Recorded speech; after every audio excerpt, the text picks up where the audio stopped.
بسم اللہ الرحمن الرحیم۔ اکنامک ریٹنگ کے حوالے سے، اکنامک سروے کے حوالے سے بڑی کریڈیبلٹی ہے، اور وہ ممالک کی اکنامک سچویشنز کے اوپر بڑی ایکوریٹلی جو ہے وہ رپورٹ کرتے ہیں، اس کو انالائز کرتے ہیں اور اپنی پھر رپورٹ جاری کرتے ہیں۔ اور انہوں نے جناب پاکستان کی بھی اکنامک کنڈیشنز کو دیکھتے ہوئے اس کے اوپر سروے کیا ہے، اور اس کے انالیٹکس کو جانچا ہے، اور انہوں نے ایک پیشن گوئی کی ہے بڑی حیران کن، اور انہوں نے کہا ہے اپنی رپورٹ میں کہ یہ جو کرنٹ جو حکومت ہے، جو دھاندلی زدہ حکومت ہے، جو کرپٹ حکومت ہے، جو مینڈیٹ چوری کر کے آئی ہوئی حکومت ہے، پاکستان میں اس کو عوامی سپورٹ بالکل بھی نہیں ہے، اور یہ جو حکومت ہے اس سے حکومت نہیں چل رہی، اس سے مسائل حل نہیں ہو رہے۔ یہ حکومت جو ہے یہ پاکستانیوں کو ریلیف دینے میں مکمل طور پر ناکام ہو چکی ہے، اور ان کو سمجھ ہی نہیں آ رہی کہ یہ کس طرح سے معاملات کو ٹیکل کریں۔ فچ ایجنسی نے شہباز حکومت کو اگلے 18 ماہ کے اندر فارغ ہونا طے کر دیا ہے، فچ ایجنسی نے، اور انہوں نے کہا ہے جی کہ یہ جو کرنٹ گورنمنٹ ہے یہ اگلے 18 ماہ سے پہلے یہ ختم ہونے جا رہی ہے۔ مطلب کہ یہ حکومت جو ہے صرف 18 ماہ مزید ریوائیو کر پائے گی، اس سے زیادہ جو ہے اس کی کیپیسٹی جو ہے، ان کے اندر ایبلٹی جو ہے، اور ان کے اندر جو اخلاقی ان کا جواز ہے، اس سے زیادہ نہیں ہو سکتا، اور اگلے 18 ماہ کے اندر یہ حکومت فارغ ہونے جا رہی ہے۔ تو اب کچھ لوگ جو ہے وہ سوال یہ کر رہے ہیں کہ جناب فچ ایجنسی جو ہے وہ تو اکنامک سروے کرتی ہے، اور معاشی تجزیہ کار ہے، اور معاشی سروے کرتی ہے، اور معاشی انالیٹکس کو بیان کرتی ہے، اور معاشی رپورٹس بیان کرتی ہے، ملکوں کی جو ہے معیشت کے اوپر وہ بیان دیتی ہے، رپورٹ تیار کرتی ہے۔ تو یہ سیاست میں کیسے گھس گئی؟ پاکستان کی جو اکانومی ہے وہ اس وقت صریحاً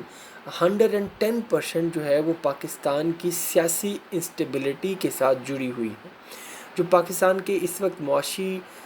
جو برے حالات چل رہے ہیں وہ صرف اور صرف پاکستان کے اندر جو سیاسی طور پر انسٹیبلٹی ہے اس کی وجہ سے ہے۔ اور جو ہے ظاہری بات ہے، فچ ایجنسی جو ہے انہوں نے پاکستان کی معیشت کو انالائز کیا ہے، تو انالیٹکس جو آئے ہیں اس میں انہوں نے سیاست کو بھی ایک مین کردار جو ہے اس کو دیا ہے، اور سیاست جو ہے اور سیاسی جو حکومت ہے اس میں انہوں نے جو انالائز کیا ہے کہ یہ حکومت جو ہے اس میں اتنا پانی نہیں کہ یہ اگلے پورے 5 سال یہ گزار پائے اور یہ سروائیو کر پائے، کیونکہ ان کو 18 ماہ سے زیادہ یہ جو حکومت ہے یہ سروائیو کرتی نہیں دکھ رہی۔ اور یہی جو چیزیں ہیں یہ ڈیفرنٹ کے جو تجزیہ کار ہیں، اور ہم نے بھی اپنے ولاگ میں بارہا دفعہ یہ بات دہرائی ہے کہ یہ حکومت چند دن کی مہمان ہے، اور بہت سارے تجزیہ کار ایسے ہیں جنہوں نے جیسے یہ گورنمنٹ فارمڈ ہوئی تھی انہوں نے سب سے پہلے یہی کہہ دیا تھا کہ یہ گورنمنٹ جو ہے یہ اس قابل نہیں ہے، اس کے سٹیٹس اس قابل نہیں ہے کہ یہ پورے 5 سال جو ہے یہ گزار پائے۔ یہ حکومت جو ہے وہ میکسیمم جو ہے وہ 1 سے 2 سال، یا پھر زیادہ سے زیادہ بھی ہوا تو 3 سال سے پہلے یہ حکومت اپنی ہی موت مر جائے گی۔ اور اب اس کا جو ہے ایک باقاعدہ طور پر جو ہے وہ ایک اعلان جو ہے وہ انٹرنیشنل ایک غیر جانبدار اکنامک جو ایجنسی ہے فچ، اس نے کر دیا ہے۔ اور اب اس بیان کو لے کے، اس رپورٹ کو لیتے ہوئے جو حکومت کی طرف سے جو ہے وہ بھی اختلاف پایا جا رہا ہے۔ کچھ حکومت کے جو سینئر جو ارکان ہیں وہ اس کے حق میں بات کر رہے ہیں کہ بھائی بات انہوں نے ٹھیک کی ہے، ٹھیک ہے، اور کچھ جو ہیں وہ اس کا انکار کر رہے ہیں کہ بھائین ہم مسترد کرتے ہیں بات۔ جو مسترد کرنے والے لیڈرز ہیں اس میں جناب سر فہرست جو ہیں وہ احسن اقبال صاحب ہیں۔ احسن اقبال صاحب نے کہا ہے جی کہ پاکستان گروتھ کر رہا ہے، اور پاکستان میں جو سی پیک ہے وہ بھی اپنی جو ہے وہ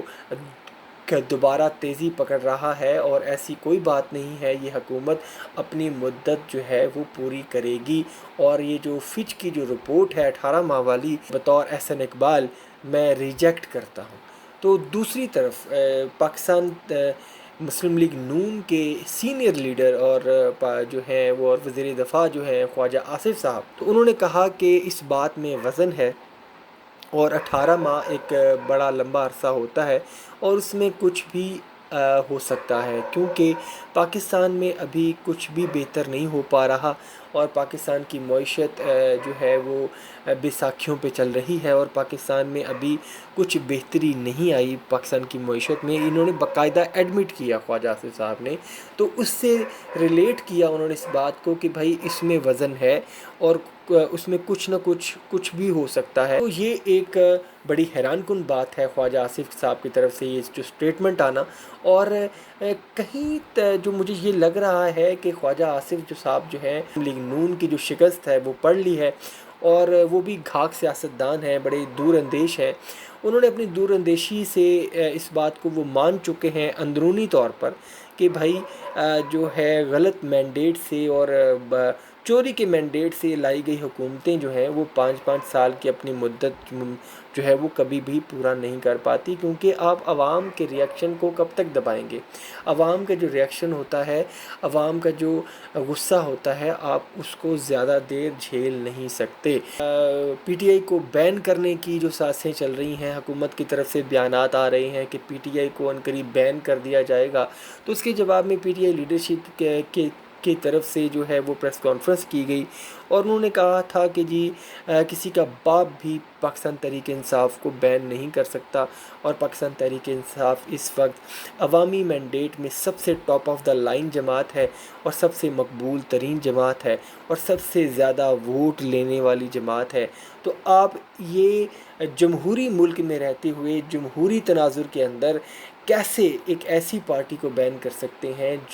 جس کے پاس سب سے زیادہ عوامی مینڈیٹ موجود ہو، سب سے زیادہ عوامی مقبولیت موجود ہو؟ تو آپ کس طرح سے اس کو بین کر سکتے ہیں؟ تو اگر یہ بین ہو بھی گئی تو یہ سپریم کورٹ اس کو ان بین کر دے گی، کیونکہ ججز جو ہیں اب وہ کھڑے ہو چکے ہیں، اور وہ جو کوئی بھی غیر قانونی جو عمل ہو رہا ہے وہ اس کے خلاف کسی کی انڈورسمنٹ نہیں لے رہے، کسی کا پریشر نہیں لے رہے، اور یہ اگر یہ بین ہوتا بھی ہے تو جو سپریم کورٹ ہے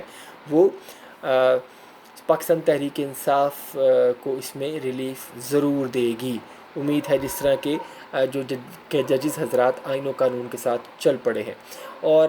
پی ٹی آئی نے یہ بھی کہا ہے کہ اس کے حوالے سے ہم ریئیکشن بھی وہ جو ہے سبمٹ کروائیں گے، اور پی ٹی آئی لیٹر لکھے گی جوڈیشل کمیشن کو کہ یہ جو ایڈ ہاک بیسس کے اوپر ججز تعینات ہو رہے ہیں سپریم کورٹ میں، اور جان بوجھ کر اور اپنی پسند کا بوفے لگایا جا رہا ہے ججز کا سپریم کورٹ کے اندر ایڈ ہاک بیسس کے اوپر، تو اس کی انہوں نے شدید مخالفت کی ہے پاکستان تحریک انصاف نے، اور اس کے خلاف انہوں نے جوڈیشل کمیشن کو خط جو ہے وہ لکھنے کا بھی عندیہ دے دیا ہے۔ ابھی تک کے لیے اتنا ہی ناظرین، ملتے ہیں اگلی ایک نئی اپڈیٹڈ ویڈیو میں۔ اپنا بہت سا خیال رکھیے گا۔ اللہ حافظ۔